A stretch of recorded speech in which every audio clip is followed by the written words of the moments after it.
Oi oi, welcome back to Football Daily. It's me, Doogie, your favourite new posh presenter. We have another epic top 10 for you today. 10 footballers that peaked too soon.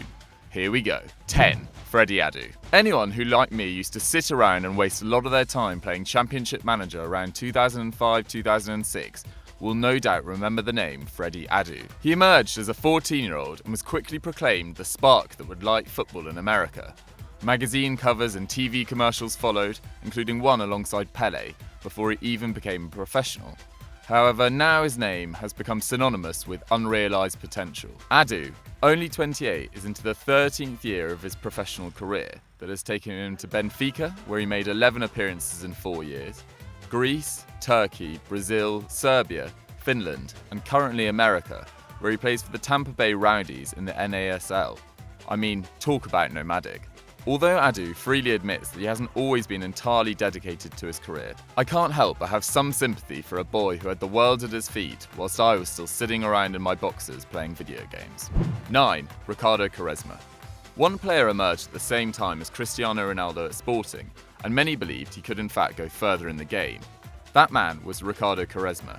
2 years Ronaldo's senior, the enigmatic Quaresma's rise at Sporting was meteoric.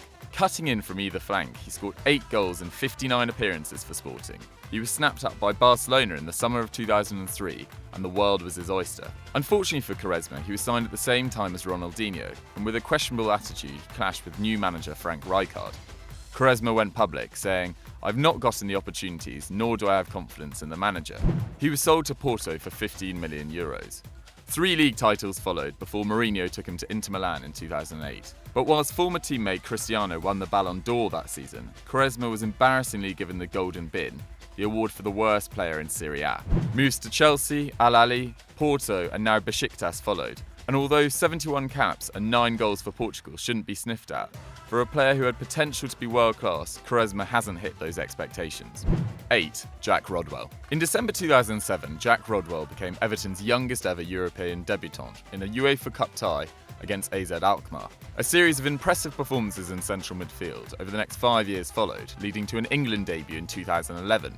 His move to City for £15 million in 2012 started a rapid decline. Roy Hodgson, who shall hereby be known as Mystic Roy, said at the time, "I just don't know how many starts he'll get at City." But who can blame Rodwell? He was offered £70,000 a week and was playing in a squad containing the world-class talents of Yaya Toure, David Silva and Sergio Aguero. However, he made just 16 appearances in 2 seasons at City due to an awful injury record and intense competition before being shipped out to Sunderland. It took 39 starts on Wearside for the Black Cats before Rodwell was finally on the winning side. That's a period of 1,368 days, which is 3 years and 8 months. He now makes the occasional appearance for the Black Cats off the bench in the Championship. 7. Lukas Podolski. You might hear the name Lukas Podolski on this list and think, what the hell? Podolski got 130 international caps for Germany and scored 49 international goals. In Germany he is idolised, but at club level, Podolski's career has been underwhelming, at least compared to his high international standards. His career started superbly, 46 goals in 86 games for Cologne between 2003 and 2006, before being voted the World Cup's best young player at the 2006 tournament. A move to Bayern followed and a pattern was set for his career. Never quite able to displace the team's top centre-forward, Podolski was often shifted out to the left, where his pile-driver left foot could score the occasional goal, but his lack of blistering pace and mobility meant he was never a world beater. At Bayern, he was behind Luca Toni in the pecking order. At Arsenal, both Giroud and Welbeck. And at Inter Milan, the emergence of Mauro Icardi once again limited Podolski to a bit-part role. He now turns out for Japanese side Vissel Kobe. 6. Michael Owen. Michael Owen burst onto the scene with a stunning goal against Argentina in the round of 16 at the 1998 World Cup. He was only 18 but showed no fear as he lost his marker, handed off a defender, ran 40 yards, dummied past another and finished into the top left corner. What a goal. A star may have been born on the world stage, but Owen was already a regular at Anfield. He had displaced Robbie Fowler as Liverpool's number 1 during that season, won the Golden Boot and won the PFA Young Player of the Year. His career at Anfield peaked in 2001 when he helped them to a treble of sorts, the League Cup, FA Cup and UEFA Cup. Owen ended up winning the Ballon d'Or that season. Whenever he was on the Anfield pitch, he was immense, racking up 118 goals in 216 appearances. A move to Real Madrid followed in 2004, and despite scoring an impressive 13 goals in 19 starts for Los Blancos, Owen never settled. He appeared shy and introverted to the media and wasn't used to being third choice behind Ronaldo and Raul. He called it quits after only one season and picked Newcastle in 2005. More injuries, club turmoil and a relegation followed. Owen would go on to play occasionally for Manchester United and finished up warming the bench at Stoke. A sad end for a career ruined by poor transfers and injury. 5. Wayne Rooney. Wayne Rooney is a superb player, or at least was. He racked up 253 goals for Manchester United in 559 appearances. His trophy cabinet includes 5 league titles, 1 FA Cup, 3 League Cups, 1 Champions League, 1 Europa League and 1 Club World Cup. He made 119 England appearances and finished as all-time record goalscorer. How on earth can someone argue that his career was unfulfilled? Quite simply because of the sheer brilliance of his potential. In 2002, he burst onto the scene with a world-class goal against Arsenal, curling the ball past England number 1 David Seaman from 30 yards. He then put in performances at Euro 2004 that beggared belief. After 4 goals in 4 matches, Rooney was in the team of the tournament. An injury in the quarterfinals is the main reason why England didn't take advantage of their best opportunity to win a tournament since 1990. Why is Wayne Rooney not given enough credit? Partly because he failed to score again at a major tournament until the 2014 World Cup. He got sent off in the 2006 World Cup quarterfinals, ranted at fans and looked generally unfit at the 2010 World Cup, and failed once again in teams lacking in genuine quality at the Euro 2012 and the World Cup 2014.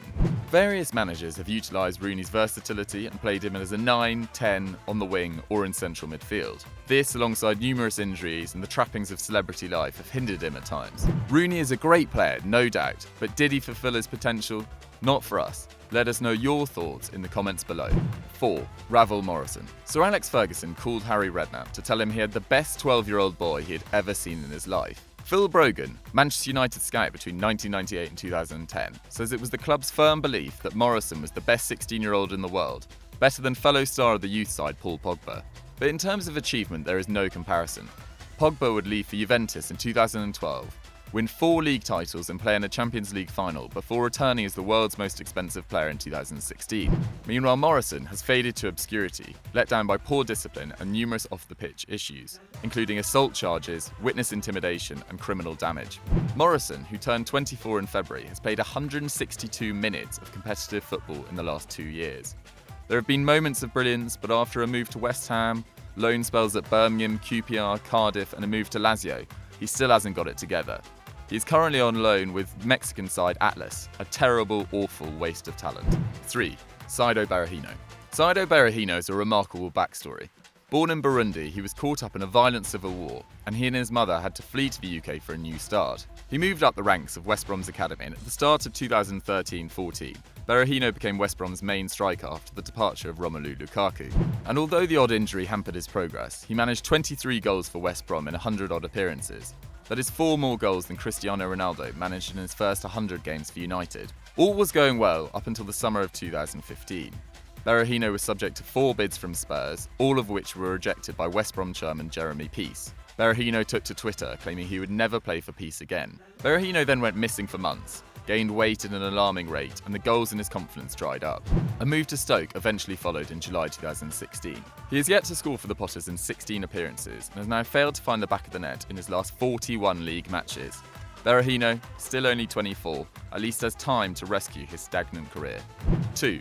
Paul Gascoigne. If you're too young to remember Paul Gascoigne, ask your dad, ask your mum, ask your gran. Gazza was the Wayne Rooney of the 90s, the most naturally gifted and well-known of all English footballers. He was the outrageously talented fulcrum of the England side that went to the semi-finals of the 1990 World Cup. Always willing to play the fool, the stories of Gazza are legendary. They include coming off an England team coach in a pair of plastic fake breasts and asking a workman whether he could have a go on his drill. There was always a destructive streak around the mercurial talent, and that came to the fore in the 1991 FA Cup final for Spurs against Nottingham Forest. A dangerously high tackle on Gary Charles left Gazza with ruptured cruciate ligaments. He moved to Lazio that summer and then Rangers, where he showed flashes of his former brilliance. Not least at Euro 1996, where he scored an outrageous goal against Scotland, but in truth was never the same player. Ultimately, as injuries took their toll on his body, his private life, in particular his drinking, spiralled out of control, and he has since sadly spent time flitting between stints in hospital, custody, therapy, and rehab. 1. Mario Balotelli. Why always you, Mario? Balotelli is probably the single most frustrating player on this list. Mourinho says he is the most talented young player he has ever worked with, and he has had moments of outrageous quality, not least destroying Germany in the Euro 2012 semi-finals. He was never a guaranteed starter at City, but he was still a valued squad member and still hit 20 goals in 54 games for the Citizens. Like Gazza, the stories of him at City are infamous. Sent to get an ironing board at John Lewis by his mum, he bought a quad bike, trampoline and Scalextrics, and he also set off fireworks in his house before the Manchester derby. He has undeniable quality, but he has had too many poor games, too many poor seasons. Anyone remember anything from his spell at Liverpool? No, we don't either. Snapped up by Nice last season, he showed once again what he can do. His 15 goals and 23 starts helped Nice to a third place in Ligue 1. And yet in that time he also showed the maddening side to his character, with 6 yellows and 3 reds. Balotelli has started the season with 2-2 and needs to continue that sort of form in order to make sure he isn't remembered as an unfulfilled talent. So we hope you enjoyed that, and if you want to check out more of our videos, then click here on screen. Don't forget to like and subscribe and get on our Snapchat and our Twitter.